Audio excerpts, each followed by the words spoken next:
La Torah, les mitzvot, étaient l'antidépresseur.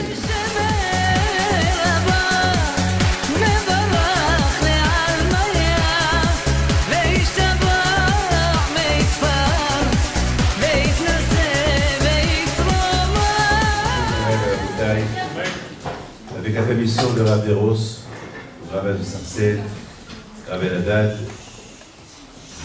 Kal Kadosh.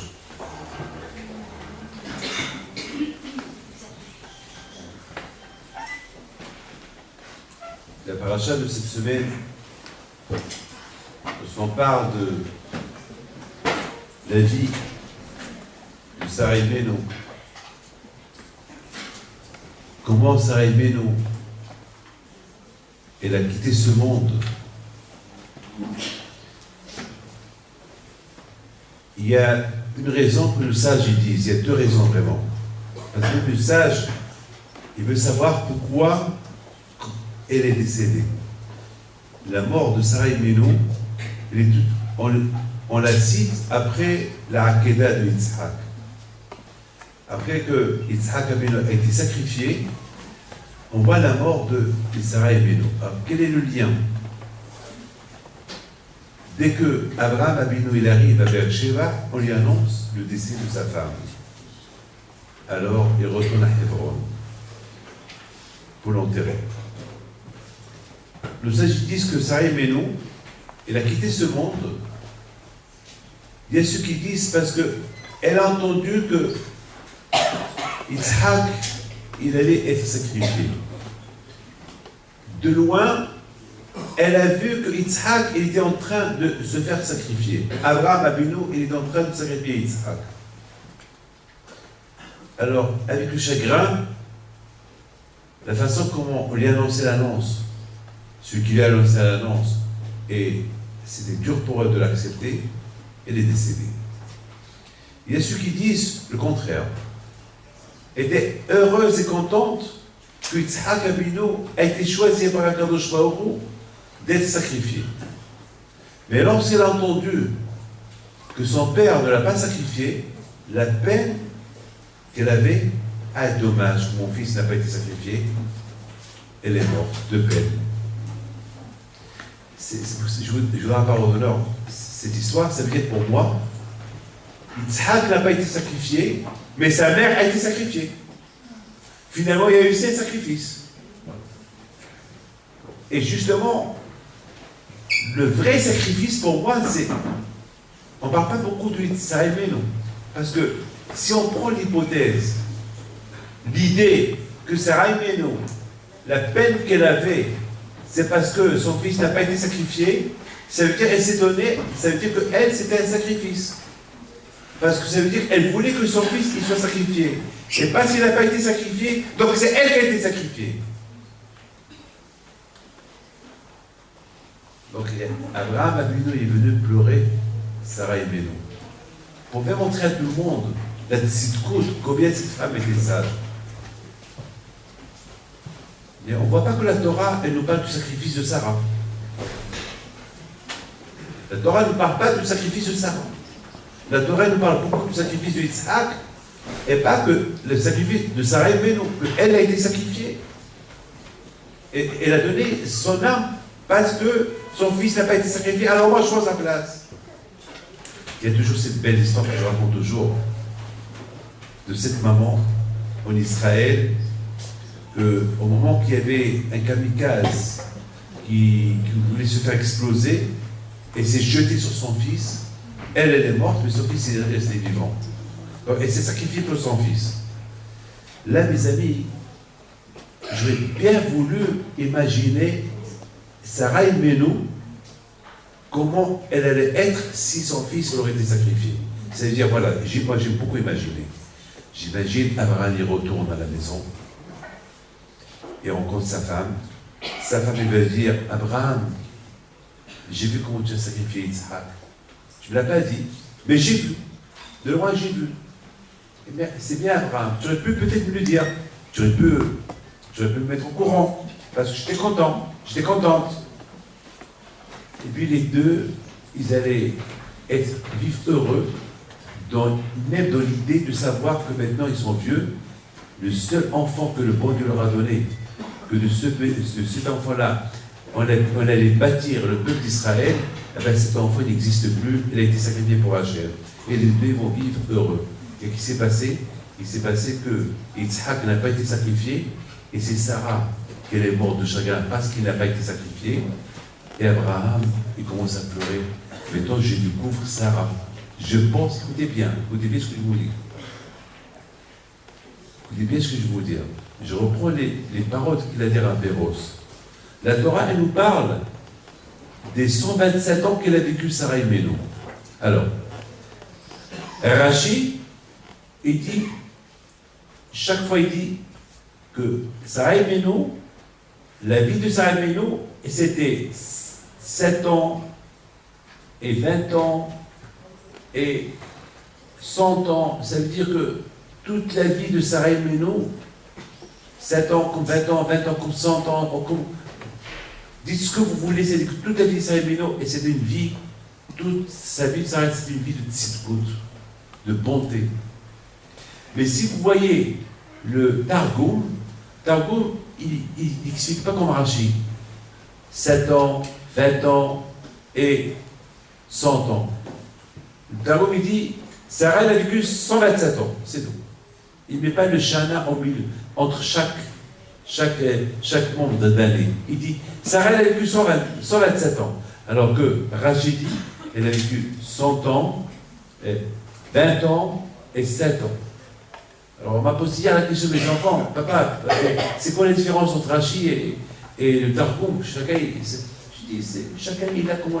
il a la façon comment il explique. Mais moi je veux prendre, mes amis, Sarah Iméno. Comment elle a terminé ses 127 ans? Sarah Iméno, elle a terminé ses 127 ans grandiose. Ça veut dire que 127 ans, ça veut dire qu'ils étaient égales. Une égalité. 127 ans de Kdusha, de sainteté. Et comment ils ont terminé? Eh bien, ils ont terminé parce qu'elle avait de la peine, parce que son fils n'a pas été sacrifié.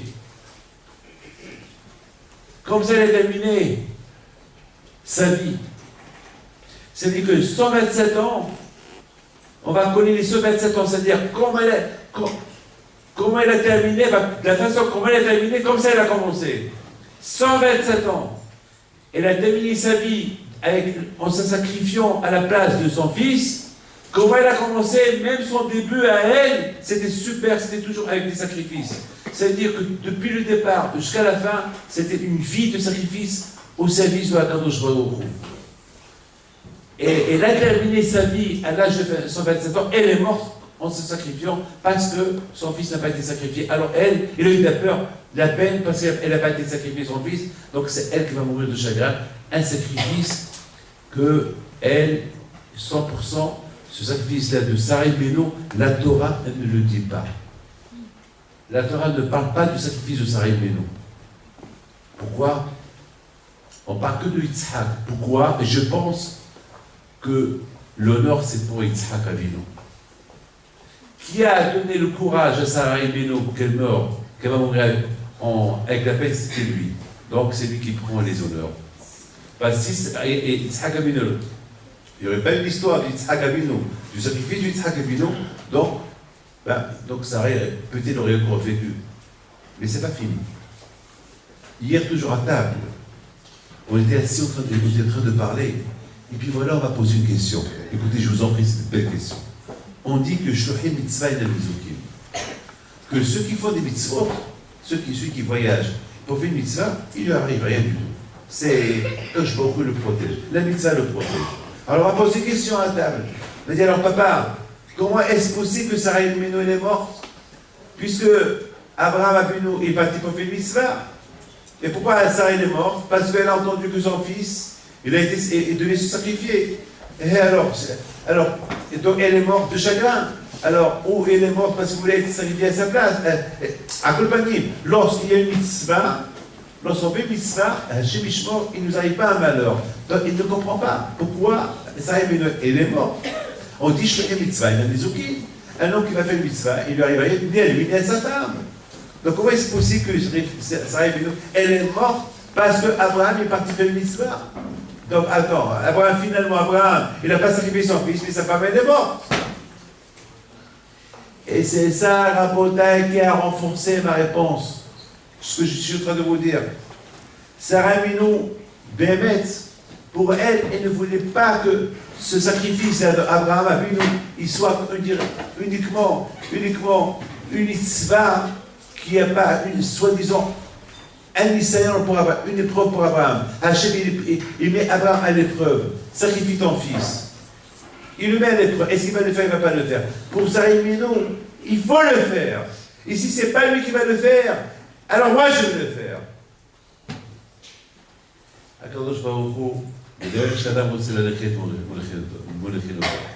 Un homme qui choisit la voie. Comment l'homme il veut vivre dans ce monde-là? Tu veux être tzaddik? En tête à être tzaddik. Tu veux être un rachat? Eh bien, en tête à être un rachat. Selon comment tu veux vivre, en tête du ciel pour vivre. Hachem, il a vu que Sarah Abinu, vraiment, il voulait ce sacrifice. Mais de l'autre côté, Akadosh Baruch Hu, il s'est dit, attends, Sarah, elle veut qu'il y ait ce sacrifice. Mais de l'autre côté, ce sacrifice-là, si j'ai testé Abraham, je ne veux pas qu'Abraham, vraiment, il passe à l'action. Moi, je le teste. Mais on dirait que Sarah, elle veut ce sacrifice-là. Alors, tu veux ce sacrifice-là, Sarah? Alors, c'est toi qui va être. C'est qui va prendre la place de ton fils. Non, ton fils, j'ai besoin de lui. Ton fils, un jour, il va être un... C'est de lui que Israël, c'est de lui que Israël va sortir. Donc, à Botaï, finalement, je fais une mitzvah, c'est vrai, celui qui fait une mitzvah, rien ne lui arrive, pas de mal. Et là, Sarah, c'était tellement tzaddik qu'elle n'oublie pas une chose, que même Abraham Abinu, on dit qu'on a Marcolas Aléa, il ne payait pas. Et il a dit, attention, il a dit à Abraham, sache que Sarah, il faut que tu l'écoutes. Il faut que tu l'écoutes. Là, pourquoi? Parce qu'elle a raison. Elle a des raisons extraordinaires. Elle t'a dit de chasser Hagar et son fils, il faut le faire. Mais comment va Hachem et son fils? Tu écoutes ce que te dit Sarah. Shema Nicolas, tu écoutes ce que te dit. À l'époque que les Hachamim lui disent que Sarah, elle était plus importante qu'Abraham Avinu. Donc c'est dire que Sarah, elle avait une ashkafa, elle avait un da'at Torah extraordinaire. Elle avait une façon, comment on voit les choses, une façon, elle voyait de loin. Parce qu'Abraham, il était un peu inférieur à la vue de Sarah. Sarah, elle voyait très très loin. Jusqu'à quand j'ai dit à Abraham, tu écoutes Sarah, ta femme, et c'est ce qu'elle fait, et c'est ce qu'elle dit. Elle sait ce qu'elle fait, et c'est ce qu'elle dit. Tu l'écoutes. Donc, mes amis, puisque Akadosh Baruch Hu voit que Sarah, ce qu'elle décide, elle sait ce qu'elle fait, alors elle accepte ce qu'elle fait. Puisque Akadosh Baruch Hu voit que Sarah Abinu, ce qu'elle fait, elle sait ce qu'elle fait, elle a raison. Alors je me suis dit, puisque Sarah Abinu, elle veut d'un vrai sacrifice, alors c'est elle qui va être le sacrifice. Vous imaginez ça? Vous imaginez une maman qu'elle a de la peine parce que son fils n'a pas été sacrifié? Mettons, on a plus ou moins maintenant comprend le Rashi et le Targum, les deux, pour moi, ce n'est pas une contradiction. Pour le Targum, toute la vie de Sarah Abinu, c'était, et les étamines en beauté. Pourquoi? Parce que les étamines, avec un sacrifice, en se sacrifiant elle à la place de son fils, de la façon que, et pour Abraham et pour le Rashi, de la même façon que Sarah Abinu s'est donné toute sa vie, depuis l'âge de 7 ans, 20 ans, 100 ans, chaque année de Sarah Abinu, c'était une année spéciale. Chaque fois on dit Shana. Chaque année de Sarah Abinu, c'était une année spéciale. Et qui dit le Rahman Bris, c'est pas le Shalom, dans l'écouter de l'écouter à la Torah. Il explique que les tzadikim, chaque année pour eux, c'est une année de progressement, pour progresser dans la Torah. Chaque année, c'est une nouvelle année pour eux. Toute la vie, elle dépend de chaque année de leur vie. Mes amis, je voudrais vous dire que il y a une femme, j'étais assez l'année au Mexique, et je devais passer Shabbat là-bas. Pourquoi? Parce que malheureusement, j'ai passé des épreuves énormes cette semaine. J'ai passé des énormes épreuves en marche. Tout d'abord, mes amis, lorsque, je ne vais pas rentrer dans les détails, mais toute la semaine, je parlais des épreuves d'Abraham Avinu. Et on dirait qu'Akadosh il a voulu me mettre en épreuve moi aussi. La première, c'est lorsque on m'annonce que ma mère était malade, et je ne veux pas rentrer dans les détails, mais on m'annonce qu'il faut rentrer, c'est-à-dire on ne m'a pas dit de rentrer en Israël, mais ça veut dire que la chose était grave. Et je ne savais pas quoi faire. C'était mardi. Et je vais rester mercredi, encore, j'ai un jour de travail. Trop de monde. Heureusement, les gens non-stop. Et les cours de Torah. Je dis à Hachem, tu me mets à l'épreuve là, qu'est-ce que tu veux? Que je reste ou je m'en vais? Si je m'en vais, donc tous ces gens qui m'attendent des pauvres, ils vont être déçus. Mais d'autre côté, Hachem Ishmor, et s'il arrive quelque chose à ma mère, je ne m'en vais pas, je vais m'en vouloir. Pourquoi je n'ai pas été? Et je dis à Hachem, viens, on va faire, toi et moi, un deal. On va faire une affaire, toi et moi. Fais ce que ma mère est en bonne santé. Quand on lui dit, bon, parce qu'ils l'ont changé d'hôpital, et on va lui dire, bon, elle est plus en danger. Comme ça, moi, je peux rester et je peux partir jeudi matin. Sache que j'ai un cours samedi soir. Et j'ai encore à faire, et j'ai dimanche toute la semaine. Alors, Hachem, je t'en prie, aide-moi. Alors, je te donne la tâche pour quelques heures pour m'annoncer pas. Sinon, demain matin, je suis obligé de partir. Et on m'appelle 4 heures, 5 heures plus tard. On me dit, Rabbi David, c'est pas la peine de venir. De toute façon, on est là. Tu vas faire quoi? Tu vas venir? Tu vas arriver? Et on est là. Tu vas arriver avec nous à l'hôpital. Mais est-ce que c'est. Qu'est-ce qu'il dit? Il dit, c'est pas aussi dangereux qu'il y a quelques heures. Donc, ça veut dire qu'elle est hors danger. Bon, disons, elle est hors danger. L'histoire est terminée. J'irai jusqu'à jeudi matin. Maintenant, jeudi matin, j'arrive à l'aéroport. On m'annule mes billets. Mes 2 billets, moi et ceux qui m'accompagnent, on était plus sur Air Mexico, de Mexique, New York, Paris. On nous a annulés, il n'y avait pas de place. On cherche de partout des places. Et on trouve Mexique, Washington, Paris. Mais on avait 2 heures de battement. C'est-à-dire qu'on arrive à Washington et les billets, ça coûtait très très cher. Bon, on prend l'avion. L'avion, il quitte. Il arrive à l'endroit pour décoller. Et voilà, le pilote, il dit, on a un problème technique, on est obligé de rester ici. Donc je commence à penser à Hachem. Bien sûr que je passe Shabbat ici, au Mexique. Et qu'est-ce que je vais faire? Et ma petite fille qui vient de naître, je vais là-bas, c'est moi qui vais la nommer Shabbat. Et comment je vais faire? Et je commence à penser.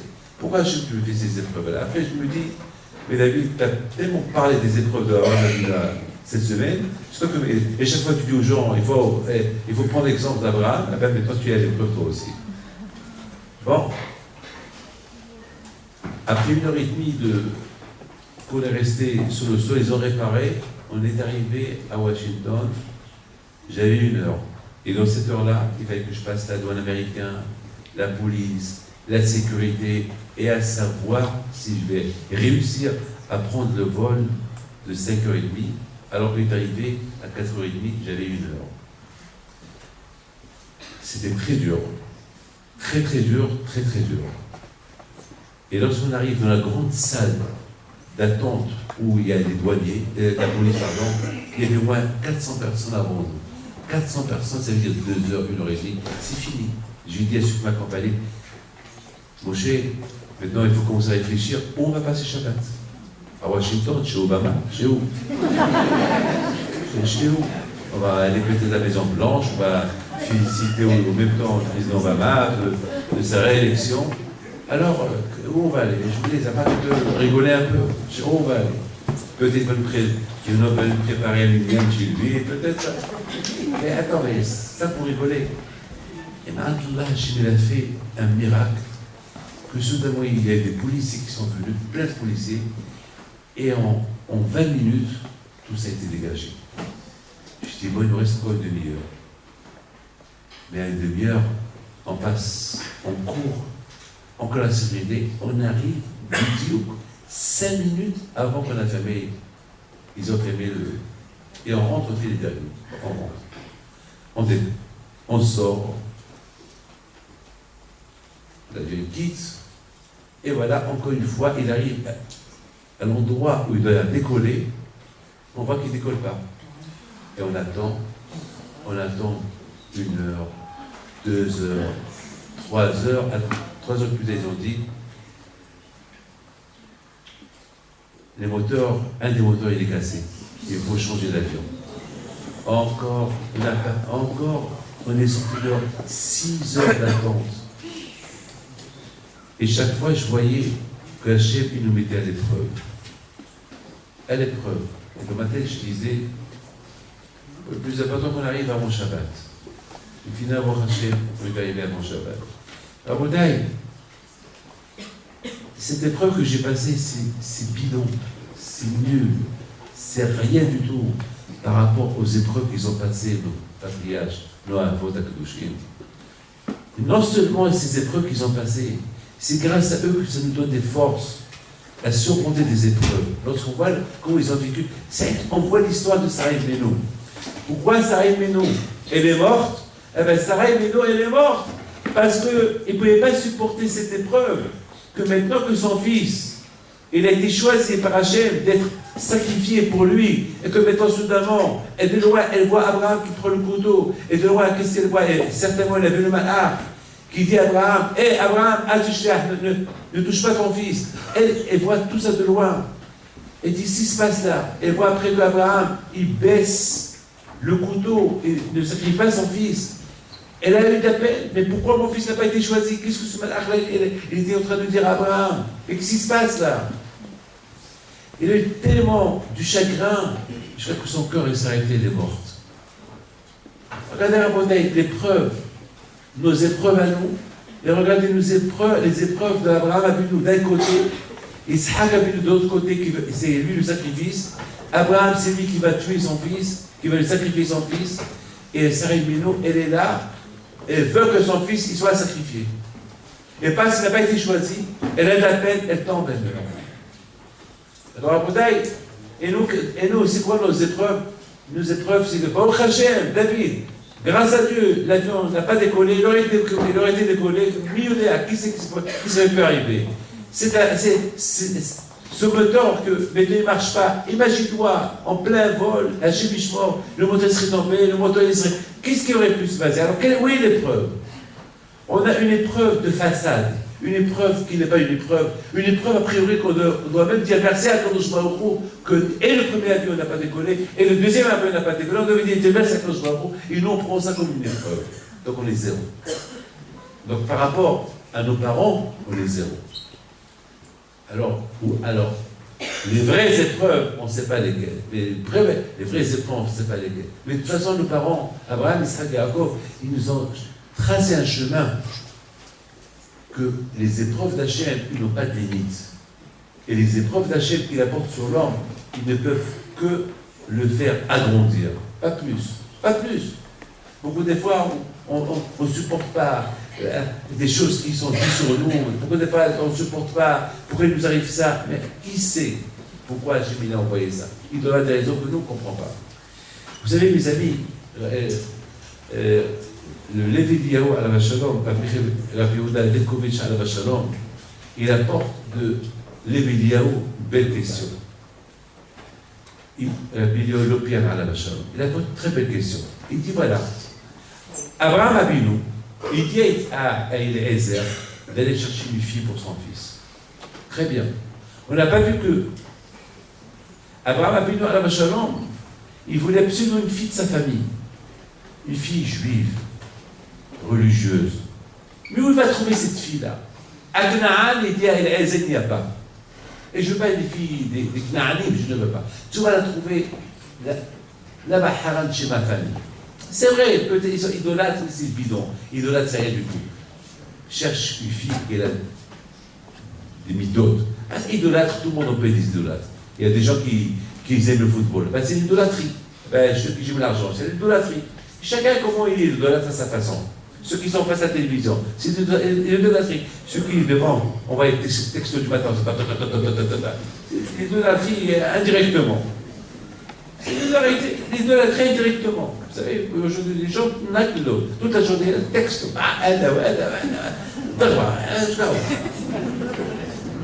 C'est Avodazara, même pendant la prière, il regarde. Il n'est pas concentré, même dans sa prière, il n'est pas concentré. Une fois, j'ai crié à quelqu'un, parce que pendant la Hamida, le téléphone, il vibrait un peu, il le prend, il voit. Qu'est-ce que je dois faire? Je dois faire. Il fait la Hamida, il envoie un texte comme ça avec les yeux fermés. Il est fermé, il connaît déjà. Ça m'a énervé, je dis, à qui tu envoies ça? Au bon Dieu, à qui tu envoies ça? C'est une urgence, je dis une urgence, je voudrais voir bien savoir. Quelle urgence? Pas d'urgence, rien du tout. C'est le Satan, c'est le Marassé Satan.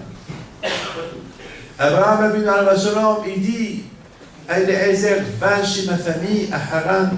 Peut-être tu vas trouver des gens, et peut-être ils sont idolâtres, mais ça y est, Hetzel. Le Béliaolo qui pose une belle question. Il dit pourquoi Eliezer, lorsqu'il a commencé à chercher, lorsqu'il a quitté, vous savez, c'est extraordinaire ce que je vais vous dire. Vous savez, tout a été calculé en un jour. Il a quitté le matin et retourné le soir avec une femme. C'est la folie. Il y a eu, la route, il s'est raccourci. Il arrive il fait sa prière, Hachem, je t'en prie Hachem, je pars tarder ici. Je veux que tu me trouves une fille, une fille de famille, une fille de la famille d'Abraham Avinu, une fille qui fait du Hesed, et je vais la tester. Et si elle réussit tout ce que je vais faire, alors je vais les demander au mariage, et mes amis, tout s'est passé en un jour. Il arrive à Haran, il fait sa prière devant un puits, il rencontre Rivka, très bien, il parle à Rivka, il dit ce qu'il lui dit, elle aussi, tout de suite, elle lui donne à manger, il lui donne tout de suite à boire à tout le monde. Il va à la maison, c'est-à-dire que même pendant la journée, tout ce qui s'est passé en journée. Jusqu'à la rencontre de Rivka et Yitzhak, et ils se sont mariés. Voilà. Mais disons, ça c'est pas la question. La question, elle est, Yitzhak a vu, Eliezer, il a commencé à prier à Hachem, la fille que je lui demande, est-ce qu'elle a à me donner, qu'elle me donne à boire, et qu'elle donne à tout le monde, et aux chameaux, et aux gens, ça veut dire que c'est elle le mazal de mon maître. Rabbi Eliyahu il pose une question, il dit, mais pourquoi il n'a pas prié pour les Hachamaïm? Ah ben, j'ai de la crainte de Dieu. Vous croyez que la crainte de Dieu c'est facile? Vous croyez que c'est facile la crainte de Dieu? Pourquoi après tout, c'est cette femme-là, on la connaît même pas. Et cette femme-là, il faut une femme qui a la crainte d'Hachem, parce que de cette femme-là, on va bâtir tout le peuple d'Israël. Mais lui, à quoi il pense? Il pense une femme qui a un bon cœur. Eh bien, tout le monde a un bon cœur. Qui n'a pas un bon cœur? Mais attends, tout le monde a un bon cœur.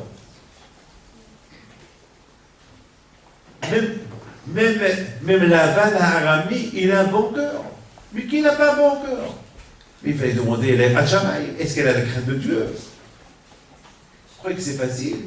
Vous savez que il renforce, Rabbi Yehuda Lefkovitch, il renforce la question de Lévélière. Il dit, regardez Abraham Avinu. Jamais on a dit sur Abraham Avinu qu'il avait la crainte de Dieu. Et quand la Torah elle dit que Abraham Avinu avait la crainte d'Hachem, au moment où il a voulu sacrifier son fils, Et l'ange, et le Ma'ach, il a arrêté, il lui dit, maintenant je sais, maintenant, je sais que tu as la crainte de Dieu. Comment? Quoi? Abraham, il avait peut-être 140 ans, il savait, mais c'est la folie. Quoi? Abraham n'avait pas la crainte d'Hachem, c'est maintenant que le Ma'ach lui dit, c'est maintenant que je sais. C'est que tout ce que Abraham il a fait jusqu'à maintenant, il n'a pas la crainte de Dieu. Ça veut dire que la crainte de Dieu, c'est pas facile. Alors la question, elle se renforce. Comment il est Ezer, il n'a pas été brodé, il n'a pas fait de recherche, est-ce qu'elle a la crainte de Dieu ou pas? Et il cherche quoi? Il cherche si elle a un bon cœur. C'est la question qu'il pose le Lévidiaou et Yehuda Lefkovitch, il la renforce. Les amis, écoutez très bien. Écoutez très bien. Moshe Rabbeinu lui dit, Ma Hashem, qu'est-ce que Hashem demande de vous? Ma Hashem de Rishmi Macha, qui aime l'Ira, la crainte d'Hashem. C'est tout ce qu'il vous demande. À quoi l'eau? Oui, j'oserais rien. Une petite chose. La Gemara pose une question. Et avoir la crainte de Dieu, c'est facile. C'est dur. Et la Gemara répond, pour Moshe Rabbeinu, c'était pas dur. Alors moi, je pose une question. Si pour Moshe Rabbeinu, c'est pas dur, et pour moi, c'est dur. Et qu'est-ce qu'il dit Moshe Rabbeinu à tout le monde? C'est rien du tout. Ouais, l'eau, c'est rien du tout. Et pourtant, les amis, c'est ce qu'ils disent nos sages, à Kol Bidi Shamayim, Chotz Be'at Shamayim. Toute la santé, elle vient de Akadosh Baruch Hu. L'argent, il vient de Akadosh Baruch Hu. Le mazal, pour ceux qui ne sont pas mariés, il faut qu'ils prient. Parce que c'est bien, ça vient de Akadosh Baruch Hu. Ça vient, tout vient de Akadosh Baruch Hu. Je vous donne un parole d'honneur. Il y a une femme, je n'ai pas le droit de dire son nom. Elle a toujours, sa mère, elle habite quelque part au Maroc, et sa fille, elle est ici. Et chaque fois, elle vient, la pauvre, elle me dit, ma fille, elle prend de l'âge, elle est docteur, elle est bien, mais la pauvre. Et chaque fois, je lui dis, ça veut venir. Et à un moment donné, je lui dis, mais dis à ta fille de prier. Elle me dit, mais elle fait que ça. Je dis, il faut qu'il prie encore plus. Il ne faut pas arrêter. Et soudainement, de ma tête, j'ai dit à cette femme, toi tu vas prier pour ta fille, moi je vais prier pour ta fille, et ta fille aussi, elle va prier pour elle-même. Et quand je vois il va aider, et on va appeler une femme.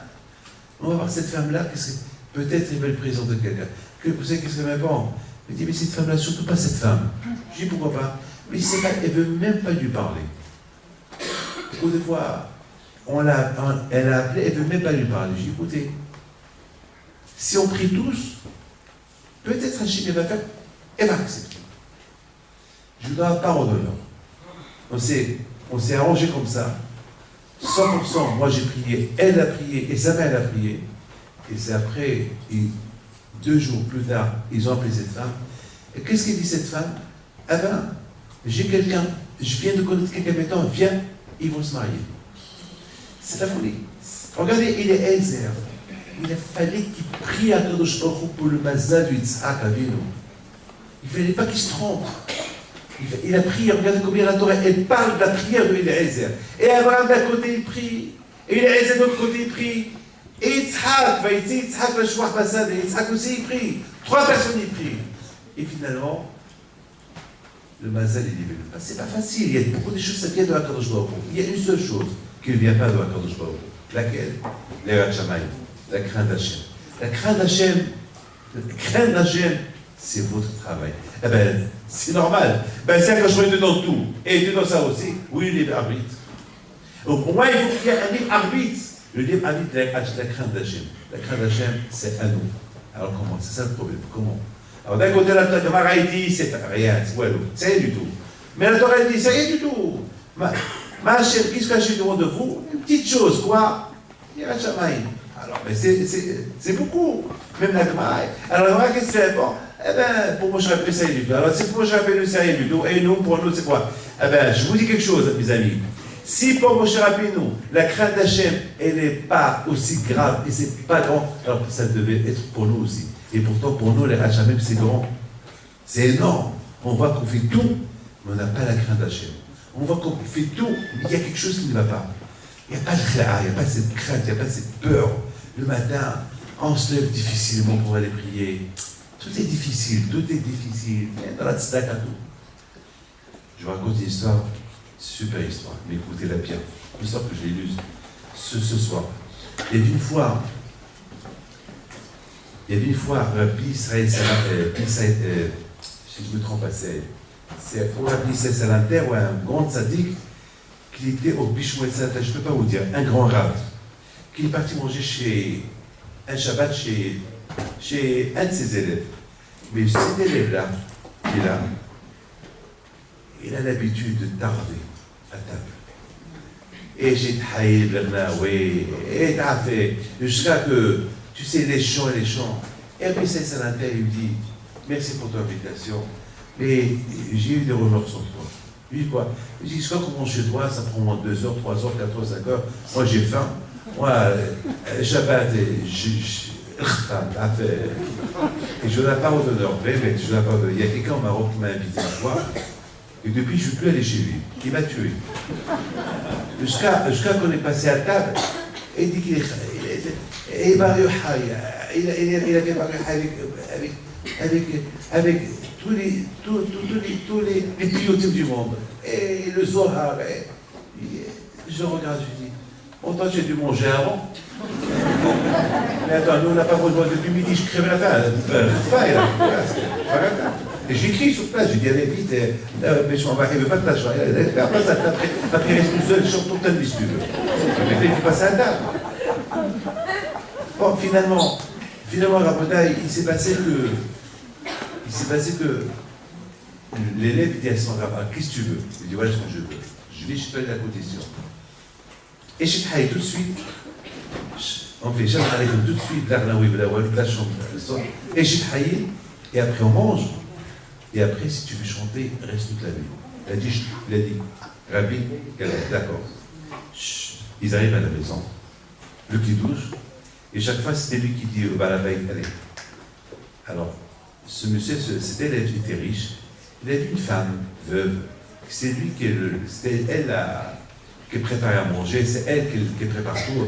Elle était super heureuse que le repas s'est terminé vite, et Rabbi Israël Salanter était, une fois qu'ils ont fini avec Amazon, le Balabait, il dit à Rabbi Israël Salanter, mais pourquoi Rabbi, tu m'as gâché mon Shabbat? Pourquoi cette rapidité, cette vitesse? Pourquoi? Il dit, je te dis rien du tout. Viens avec moi, viens.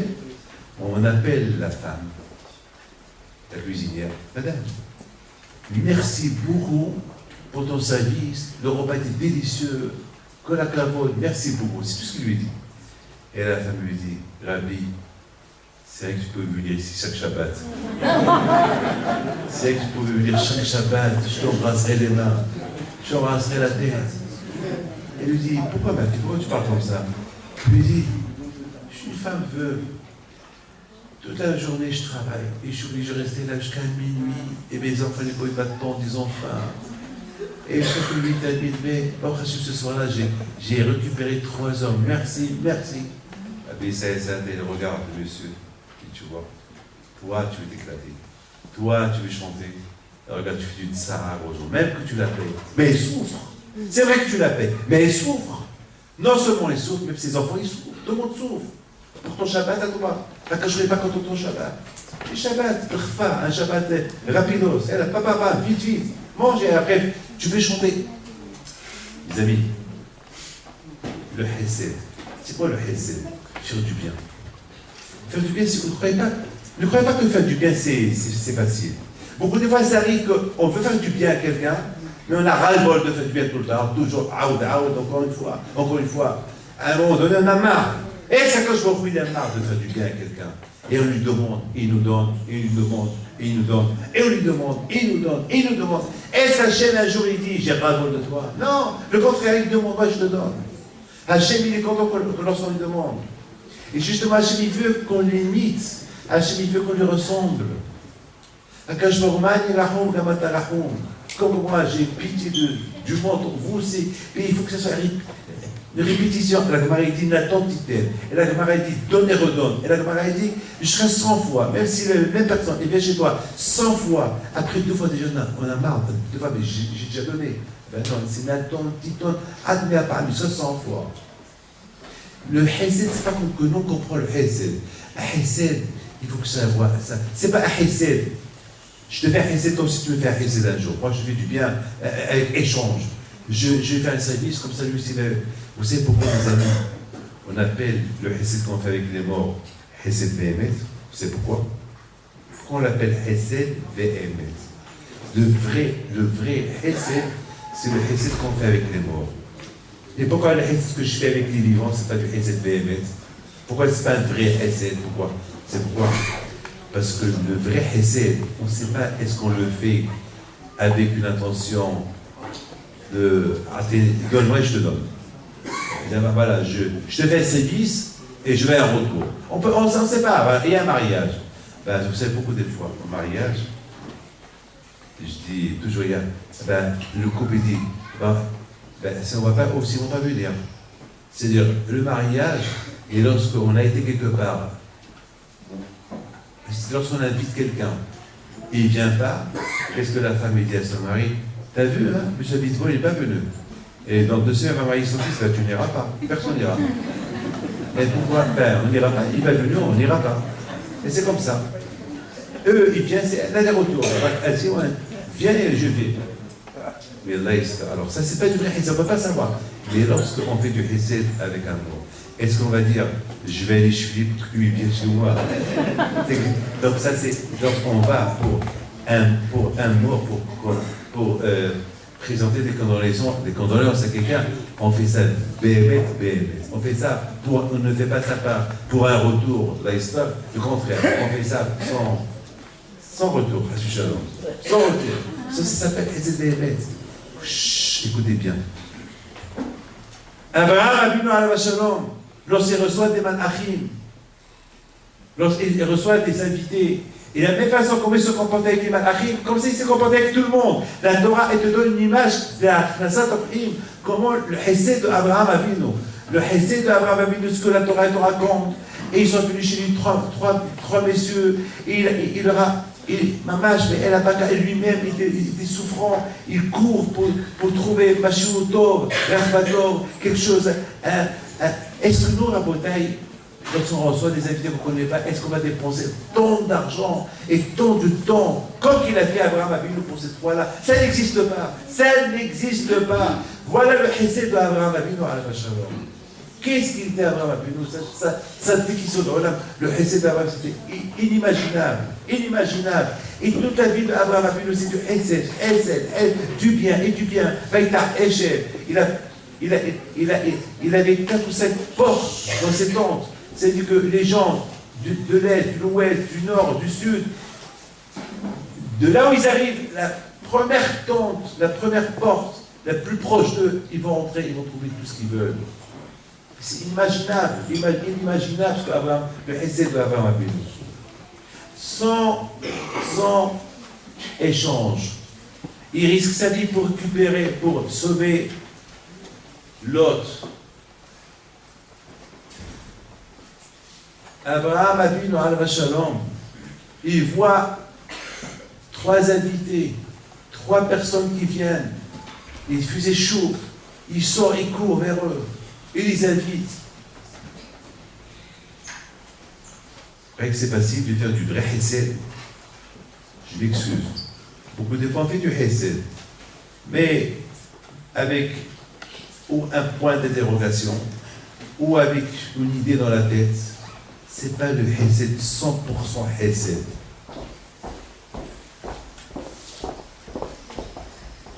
Un homme à la beauté qui ressemble à Kadosh. Je croyais qu'avoir la crainte de Dieu c'est facile. Pour arriver à la crainte d'Hachem, pour avoir la crainte d'Hachem, il faut passer des étapes. Pour arriver, mes amis, au 10e étage, il y a un immeuble, il y a 10 étages. Pour arriver au 10e étage, il faut commencer par le rez-de-chaussée. Premier étage, 2e étage. Après, les Hatchamaïm, c'est pas facile. Il est Ezer. Il n'a pas cherché cette fille-là, c'est elle a dû. C'est elle a Hatchamaïm. il a voulu la tester avec le Hesed. Ici, elle a le Hesed, elle fait le Hesed à 100%, sans s'attendre à un cadeau, sans s'attendre à une pièce ou quelque chose. C'est qu'elle a le Hachamaï. Celui qui n'a pas. Alors vous allez me dire, mais il y a beaucoup de gens qui font du Hesed. Mais il y a beaucoup de gens qui font du Hesed. Est-ce qu'ils le font par intérêt ou ils font du Hesed pour Akadosh? Alors s'ils font le Hesed uniquement pour Akadosh Baruch Hu, alors 100% ils auraient le Hachamaï. C'est facile d'avoir. Celui qui ressemble à Hachem, il a le Hachamaï. Mais il faut se comporter, il faut le faire le Hesed comme Hachem il fait. Est-ce qu'Hachem, il tient compte? Est-ce qu'Akadosh Baruch Hu, il vérifie à qui il donne? Il ne vérifie pas. Akadosh Baruch Hu, il est miséricorde avec les bons et les mauvais. Mais nous, est-ce qu'on est miséricorde avec les mauvais? Non. Un bon, oui. Un mauvais, une fois il m'a refusé, pourquoi je vais lui donner? Et Akadosh Baruch Hu, tout ce qu'on lui refuse, il donne pas, il donne. Il est Ezer, Allah Shalom, il est Ezer. Il a demandé à Akadosh Hashem, je vais être protect, je vais faire des recherches sur cette fille-là. Est-ce qu'elle fait du Hesed? Et qu'est-ce qu'il a demandé? Il vient avec 10 chameaux. Je ne sais pas combien des hommes il avait. Je ne sais pas combien il avait. 10, 15, 20, 30, 40 personnes. Je ne sais pas combien ils étaient. Et voilà, il la rencontre et lui dit, tu peux me donner à boire? Et tu donnes à boire à tout le monde. Et qu'est-ce qu'elle répond? Elle voit un étranger devant elle. Elle voit un étranger. Elle voit 10 chameaux. Chaque chameau, il boit au moins 400 litres d'eau. Mais attends, qu'est-ce qu'il dit? Qu'elle a donné? Oui, maître. Au lieu qu'elle refuse, au lieu qu'elle se sauve, au lieu qu'elle dit, mais t'as pas honte, mais boule, t'es fou, toi. Moi, une jeune fille, elle aurait pu lui faire la tête. Et lui dire, attends, tu as 10 hommes ici, tu as une trentaine d'hommes ici, eh ben, t'as pas un saut. Bois! Je me rappelle à la bataille que Rabbi Hippi dans la Shalom, mon grand-père, il y a un juif qui s'appelle ici Mabisport. Il m'a raconté à Casablanca il y a une vingtaine d'années. Il dit, Rabbi David, j'ai eu le zérout, le mérite, d'accompagner ton grand-père Rabbi Pinto un vendredi, de maison en maison, ramasser du manger et le distribuer aux pauvres. Je dis, répète-moi ce que tu dis. C'était un monsieur à l'époque, il avait au moins 80-90 ans. Il dit, Rabbi David, je me rappelle, quand j'étais jeune, j'ai accompagné ton grand-père avec 2 ou 3 autres personnes. On a pris des chariots, on a été chez des gens, ramasser des repas, du manger pour les pauvres et distribuer ça aux pauvres. Et je dis, tu ne te prends pas ça, Rabbi? Il m'a dit, oui, Rabbi Pinto. Et d'ailleurs, il m'a béni, il m'a dit 2, 3, 4 choses qui se sont pas au Hachem, il m'a béni pour la longue vie. Voilà, je vis encore. Je vis encore. Le Hesed de Rabbi Pinto. Au lieu qu'il s'assoit à la maison, ouvrir une Gemara, étudier. Qu'est-ce qu'il fait?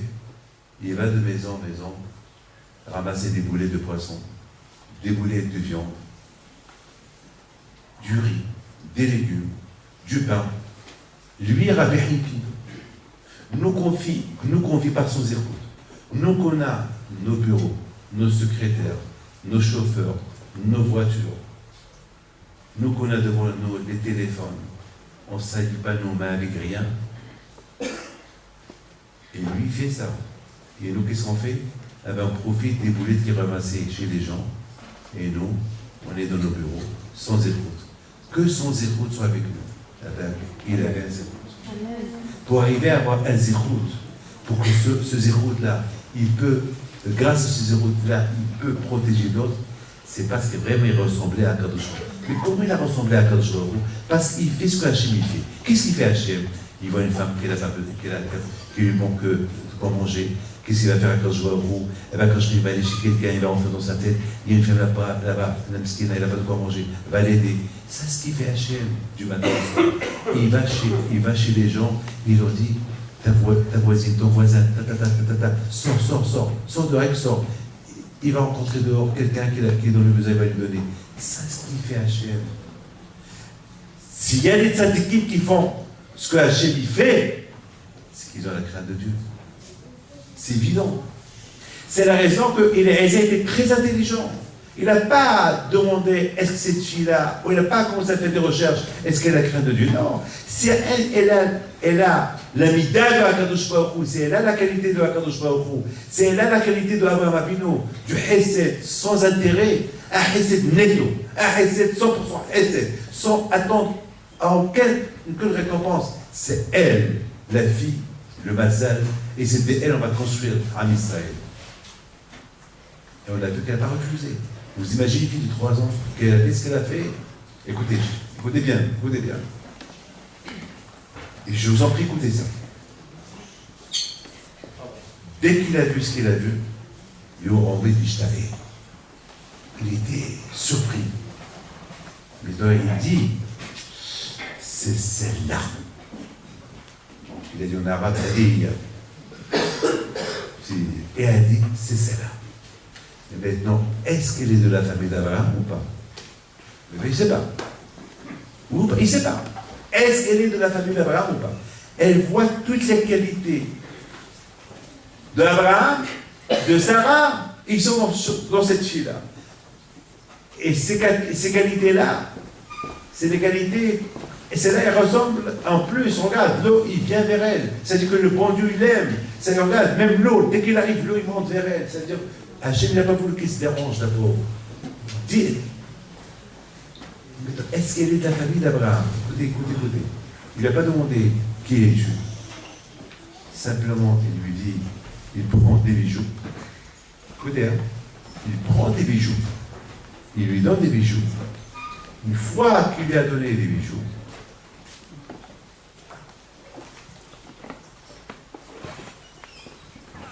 il lui a donné des bijoux, il lui dit, qui es-tu? En général, on ne donne pas des bijoux à quelqu'un qu'on sépare. Il lui a donné des beaux bijoux symboliques, aux 10 commandements, des bijoux qui symbolisent les 2 tables de la loi, des bijoux qui symbolisent le Mahat Sacheket. Mais attends, El-Ezer, mais attends, tu donnes tous ces bijoux-là symboliques de la Torah. Mais est-ce qu'elle est juive? Est-ce qu'elle est de la famille d'Abraham? Attends, que tu dis qui elle est. Après, tu donnes tous ces bougies, tous ces bijoux-là. Mais lui, il était sûr de lui. Il dit, c'est pas possible. Ce Hesed-là, on ne peut le trouver que chez la famille d'Abraham. Donc, il était certain que c'est elle. Mais il faut une confirmation. Et voilà qu'il lui confirme. Je suis. Non? Alors, je suis. Imaginez-vous. Il est Ezer, il attend. Et il est dans tous ses suspens. Il est Ezer. Tu es? Je suis de la famille de Abraham. Je suis la fille de Bituel, le frère de Laban. Waouh! Dès qu'il a entendu ça, qu'est-ce qu'il fait? Il se prosterne devant la Kadosh Baruch Hu. Merci Hachem. Maintenant, ça y est. C'est la fille, c'est lui. Maintenant, ça y est. On va dire, mes amis, vous croyez que la crainte d'Hachem, vous croyez qu'elle est dure? C'est vrai, pour vous, elle est dure. Mais s'il y a le Hesed, parce que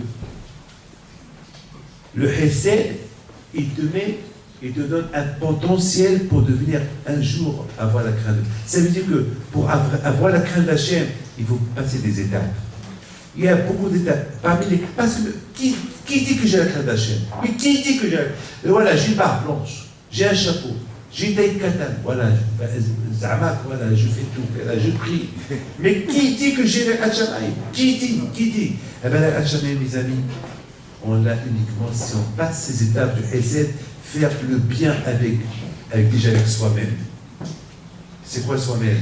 Se travailler pour avoir la Hachamaï. Ça, c'est mon travail à moi. Mais pour arriver à Hachamaï, je ne passe pas le Hesed. Si tu ne reçois pas la Kadosh Baruch Hu, tu es Hachamaï. Tu ne ressens pas la Kadosh Baruch Hu, il n'y a pas de Hachamaï. Et je vous donne une preuve éclatante. Éclatante. J'ai encore 10 minutes et j'arrête. Après, je vous raconte une très belle histoire. Une épreuve éclatante. Une épreuve laquelle? Maintenant, Rivka, elle court vers sa mère, chez son père. Papa, maman, Lavan, mon frère, tu sais quoi? Regarde, tous ces bijoux-là. Waouh! La vanne, il y a dans sa vanne tous ces bijoux. C'est quoi ça? C'est quoi ça? Un monsieur qui me les a donnés. Il est de la famille d'Abraham Avinu. Il vient, c'est le serviteur de ton oncle. Ah bon? Dès qu'il voit que s'il fait tout de suite, il prépare un festin. Il nettoie la maison. Il enlève la Avodah-Zara de la maison. Parce qu'il sait qu'Abraham Avinu, c'est un grillé contre l'idolâtrie. Il ne croit pas. Lui, pour lui, c'est El Hod Badoyage. Il prépare un festin. Il va dans là, il stocke la paille pour les animaux. Il prépare vite. Et après, il court vers Eliezer. Dans sa tête, il s'est dit, là, je l'ai tué. Et je prends ton argent. Laban al-Ahmar, si tu veux le tuer, pourquoi tu prépares la maison? C'est quand? Pourquoi tu prépares la maison? Pourquoi tu nettoies la maison? Ça veut dire de là, j'apprends que Laban, il avait du hesed. C'est pour ça qu'Abraham Avinu, il voulait de cette famille-là. C'est vrai, il y a le Sarah de Avodah Zarah, c'est vrai, il y a le Sarah de tuer, c'est vrai, mais ils ont un potentiel de Hesed. Celui qui a de Hesed, il peut arriver à avoir un jour. Mais le vrai Hesed, pas un Hesed mélangé, pas un Hesed, pas une vie mélangée. Il faut que ce soit un Hesed netto, pas un Hesed. Voilà, je vais la recevoir chez moi comme j'ai besoin d'argent. Non, ça ne marche pas comme ça. Vous savez que Ahav, le roi Ahav, il était idolâtre, il était un grand rachat. Il m'a mâché un grand idolâtre. Et toutes les guerres qu'il a fait, il a gagné les guerres. Et la Gemara pose une question. Comment est-ce possible un juif idolâtre que toutes les guerres qu'il fait, le bon Dieu il gagne ses guerres. Et la Gemara répond, parce que jamais il parlait de la Shomara. S'il était idolâtre, mais il ne parlait pas, il ne faisait pas la médisance. Il a enseigné à ses soldats, vous voulez réussir? Ne parlez pas de la Shomara. Celui qui ne parle pas de la Shomara, c'est le plus grand. C'est parce que parler de la Shomara, c'est casser quelqu'un. Casser quelqu'un. Et bien, celui qui ne parle pas de la Shomara, ben, il casse personne. C'est un grand Hesed à sa façon. Il était assassin d'un côté, il était, pas assassin, idolâtre d'un côté, mais jamais il écoutait de la Shonara sur les autres. Les amis, je veux vous dire que chacun de nous, il doit apprendre de ces parachas-là des choses extraordinaires. Simplement, je voudrais être sûr de quelque chose que je vais vous dire, que le potentiel pour arriver à avoir la crainte d'Hachem, c'est bien, mais je m'excuse. Hein. Il ne faut pas que Dieu préserve, parce qu'on a un problème. Vous savez, beaucoup de fois, ça m'arrive que je reçois des gens. Je m'excuse.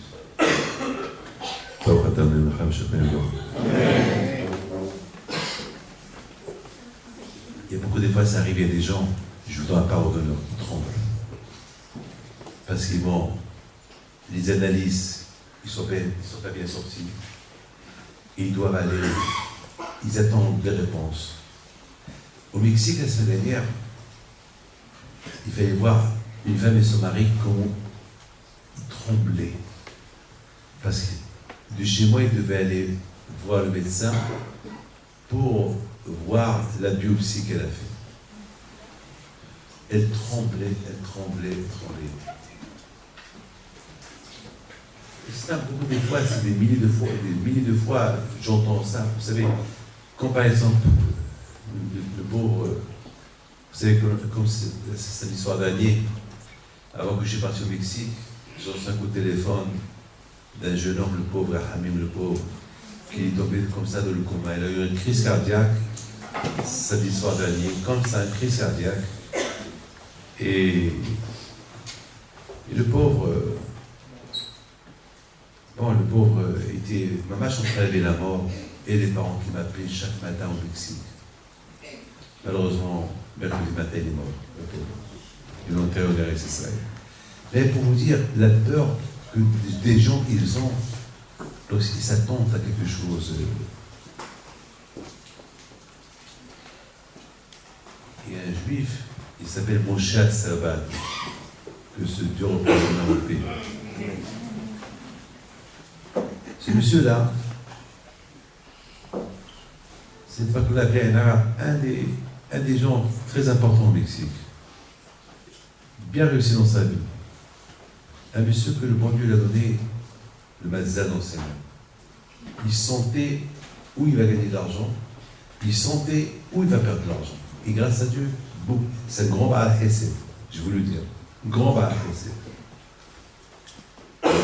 Mais il vivait dans le stress des affaires. Un soir, sa femme, il lui dit, tu sais que demain, je ne prends pas des rendez-vous demain, je veux 3-4 jours, on voyage. Mais demain, il n'y a pas demain. Demain, on voyage. Je prépare les passeports, j'ai reçu une surprise. Je ne lui dis pas où on va aller.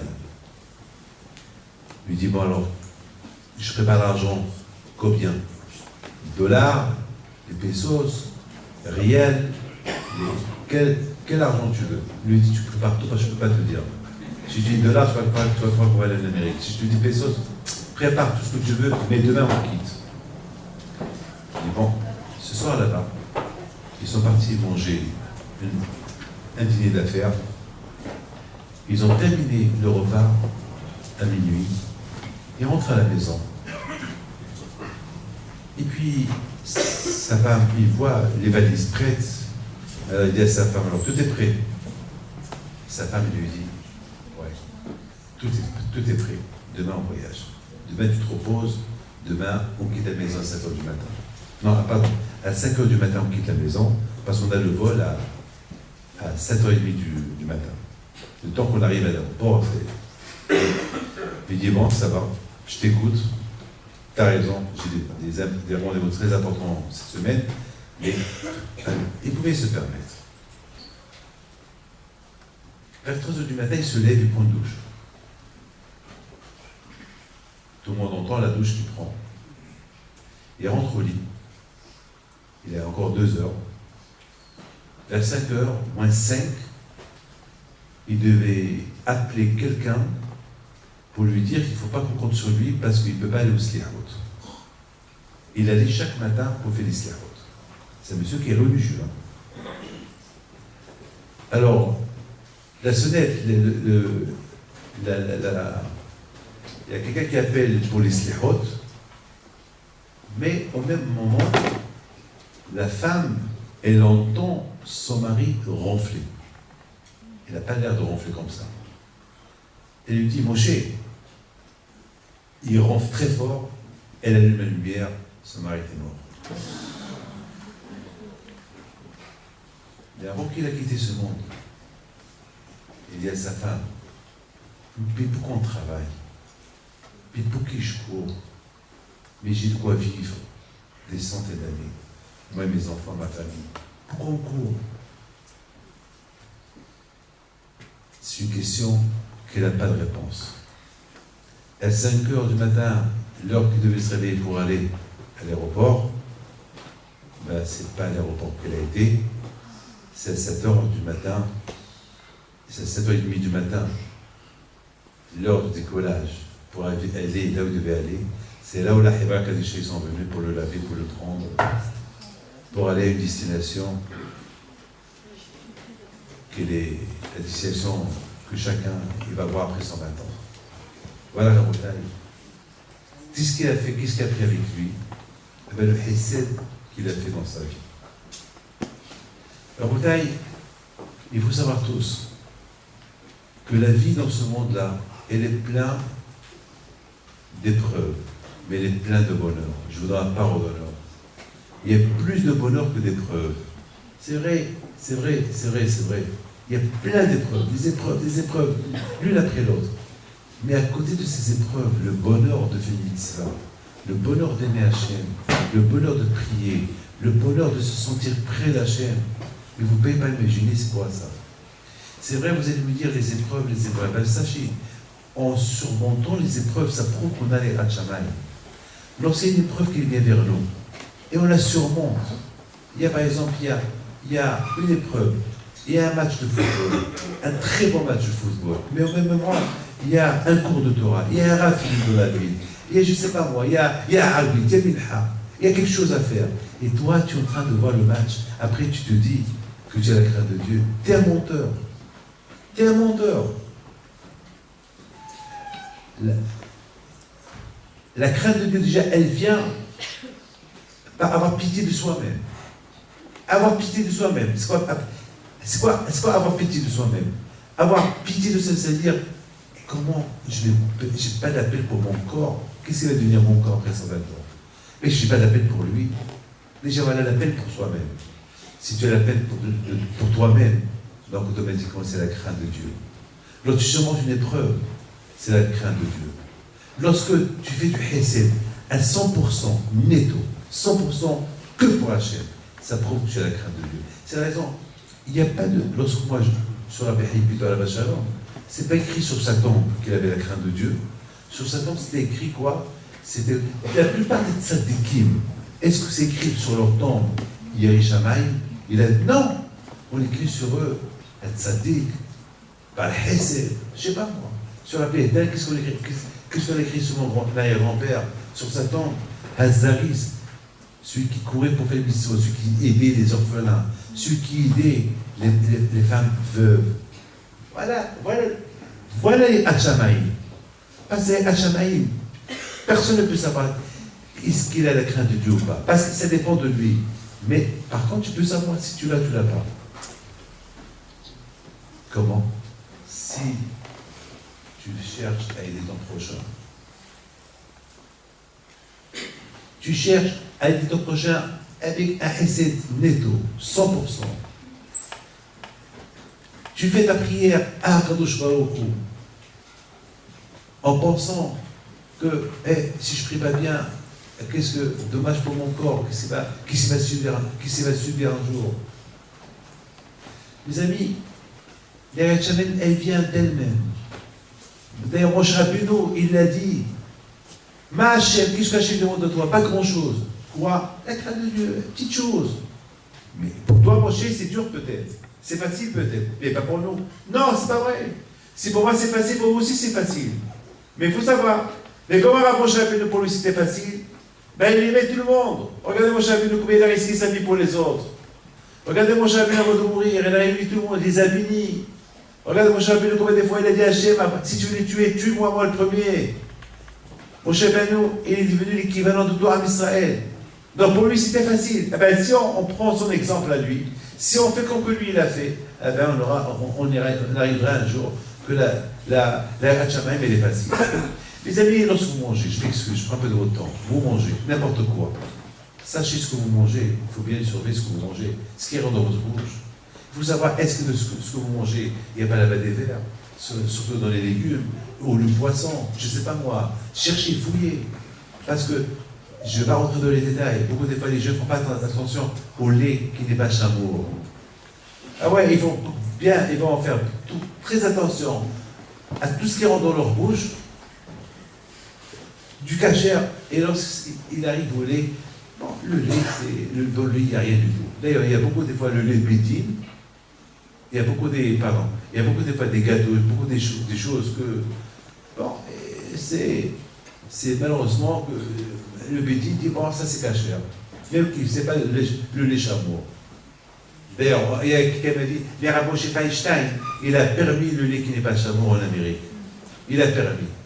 Mais Moshe Feinstein, il a permis à ceux qui n'ont pas de possibilités, des moyens, ou pour les attirer vers la religion, parce qu'il s'est dit, si je dois permettre parce que là, ils vont manger autre chose. Alors, et en plus, aujourd'hui, dans le lait, il y a toute la composition. Aujourd'hui, on ne peut plus mélanger des laits, un lait du chameau avec le lait normal. Aujourd'hui, c'est interdit, strictement interdit aujourd'hui.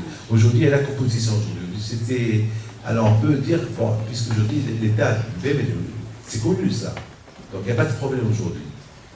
Mais quand même, si on peut faire attention, il faut chercher que le lait qui est chameau. J'ai dit à quelqu'un aujourd'hui, vous êtes à la ferme, il y a 2 chambres. Dans cette chambre, il y a un mashgiach.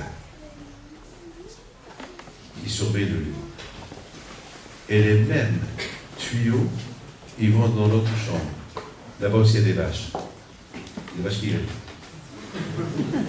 Et ces vaches-là, il n'y a pas de ravin là-bas qui surveille. Donc ça veut dire, ce lait-là, à ma gauche, c'est du lait chameau. Et le lait à ma droite, c'est le même lait. Regarde le mélange, mais il n'est pas chameau. Est-ce qu'il est permis ou pas? Dites-moi oui ou non. Répétez-moi. Répondez-moi. Oui ou non? Non. A priori, oui, c'est permis. C'est permis, mais il n'est pas chameau. Il est prêche. Ça veut dire, mais il n'est pas chameau. Ça veut dire, on peut permettre, mais c'est pas chameau. Ça veut dire, si tu n'as pas le choix, mais c'est pas conseillé. Alors mon chef Aïché va te dire, bon, si tu n'as pas le choix, prends-le. Mais c'est mieux de prendre l'autre qui est chameau. Alors tout à l'heure, j'ai dit à quelqu'un, il y a beaucoup de gens malheureusement, qui disent de toute façon, chameau ou pas chameau, c'est pareil. Ça, d'accord. Je vais rien leur dire.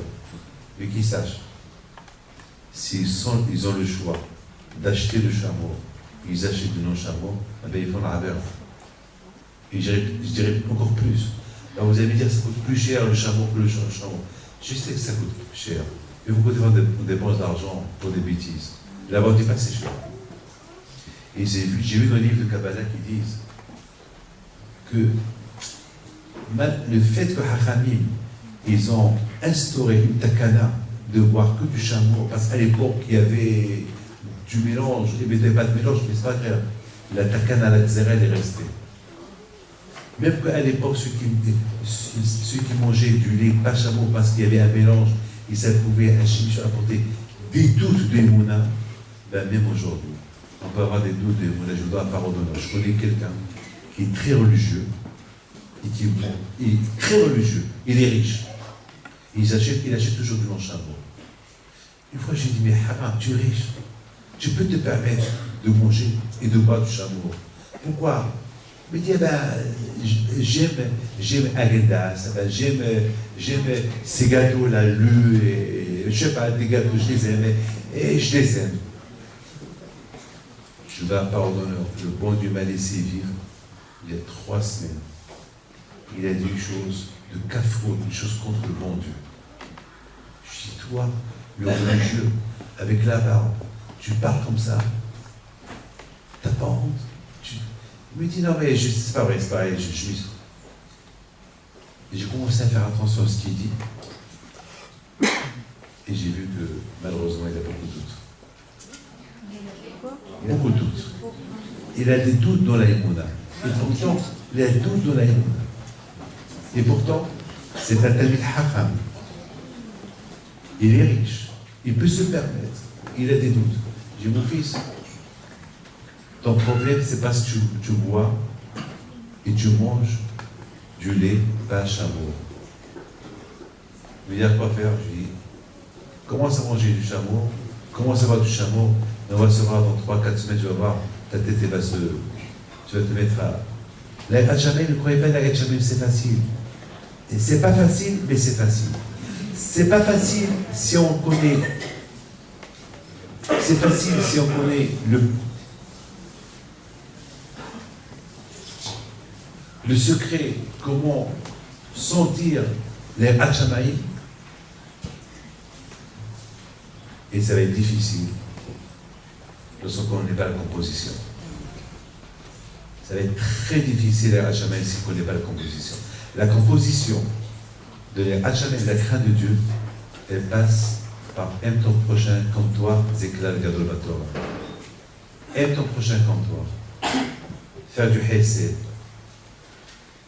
Faire du Hesed avec soi-même, toi-même. Fais attention à ce que tu manges.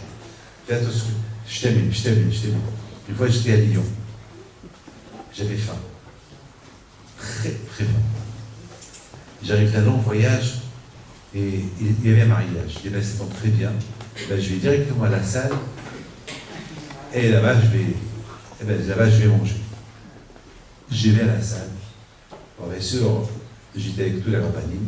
C'est une histoire qui date d'une trentaine d'années. Et je vois que tout le monde commence à manger.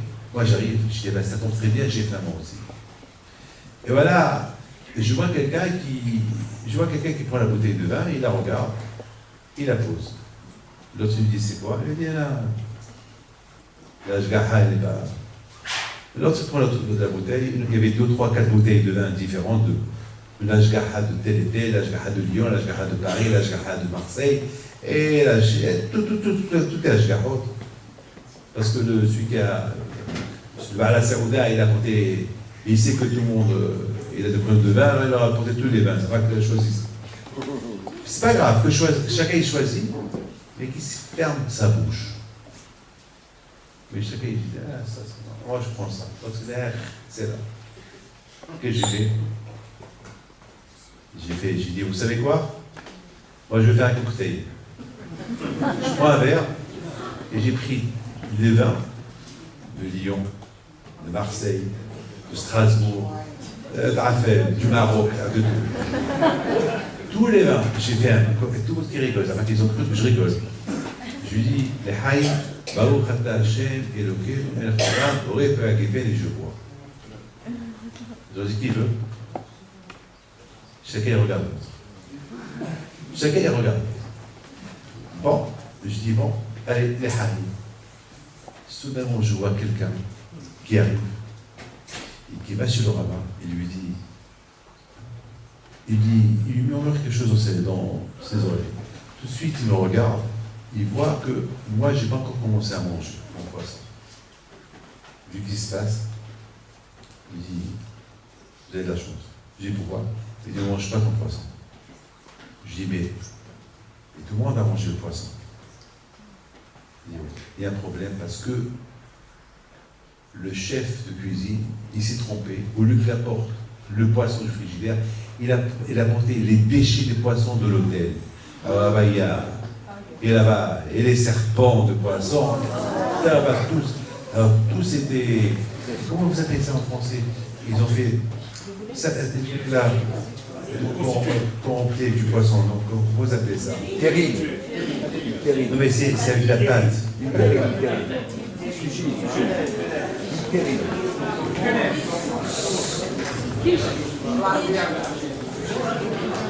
Alors, vous savez, il y a des trucs.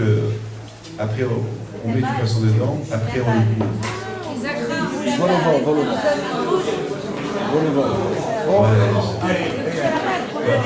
Accompagné à peut-être, j'étais le seul qui a pas mangé. Les amis, celui qui fait attention à ce qui sort de sa bouche, le bon Dieu il lève, il fait attention à ce qui rentre dans sa bouche. Celui à qui fait attention à ce qui sort de sa bouche, le bon Dieu va l'aider à manger des choses. Bon. Celui qui ne fait pas attention à ce qui sort de sa bouche, ben, le bon Dieu va faire remonter il va le faire manger n'importe. C'est ça, Yirat Shamayim. Yirat Shamayim, c'est pas chercher le cachet, ferme ta bouche. Tu ne vois pas le Midi de Paris, parce que pour des raisons, c'est pas la peine de critiquer. Tu n'aimes pas le Strasbourg, ne critique pas. Tu ne veux pas boire le vin de Satmar, le Babi. Ferme ta bouche, pas la peine de critiquer. Et qui te dit que je suis vivant? Arrête, c'est la beauté, c'est fait, il faut faire. C'est ça les Yirat Shamayim. Lorsqu'on fait attention à ce qui sort de la bouche, il veut nous aider à avoir la vraie Yirat Shamayim. Et le potentiel est là. C'est-à-dire que pour la composition de la crainte de Dieu, tout dépend de nous. Comment on se comporte. Les amis, que la Kadosh Baruch Hu vous protège. Amen. Vous allez tous vous lever. Mishibarav Avotenu, Abraham, Yitzhak, Yaakov, Moshe, Aaron, David, Shlomo, יברך את כל הקהל הקדוש הזה, ילדים קטנים, הם ובניהם שתלמידיהם שלהם, מכה דעלמא, אויב היחדכון, מזכי ידכון, נשמע לבקת סותכון, והגמור צופה ואהבתם את אדוני בשעתכם, יגן בעדכם, תשובה שלמה עליכם, לכם אהבה ואחווה שלום ורעות, ענן ביניכם, די צנותיכם, לכם הקדוש ברוך הוא רפואה שלמה, לכם הקדוש ברוך הוא פרנסה טובה, וישלח לכם הקדוש ברוך הוא ברכה מרובה עד בלי די, והשם יפעל qu'on voit Mashiach Tzidkenu, que ceux qui ne sont pas mariés, quand je veux leur un bon mazal, ceux qui n'ont pas des enfants, que je leur donne des enfants, et que ceux qui s'attendent un bébé, quand je veux leur donne des bébés vivants, et Ratson, n'oubliez pas, que mercredi soir, c'est au Shkodesh, Kislev, donc à être Hachem, que Hachem vous protège.